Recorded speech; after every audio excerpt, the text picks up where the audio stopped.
శ్రీశైల దేవస్థానంలో నేడు ధర్మకర్తలి మండలి 5వ సమావేశం నిర్వహించుకోవడం జరిగింది. దీంట్లో 28 అంశాలపైన చర్చించడం జరిగింది.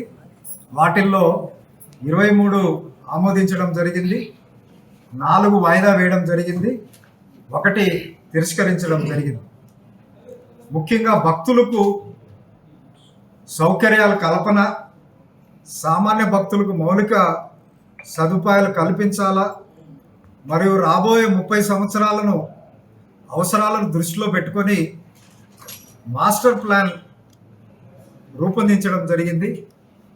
దాని గురించి పూర్తిస్థాయి డిపిఆర్ ఈరోజు పాలక మండలి సభ్యులందరికీ ఎక్స్ప్లెయిన్ చేసి దాన్ని ఆమోదించి రాష్ట్ర ప్రభుత్వానికి పంపడం జరిగింది.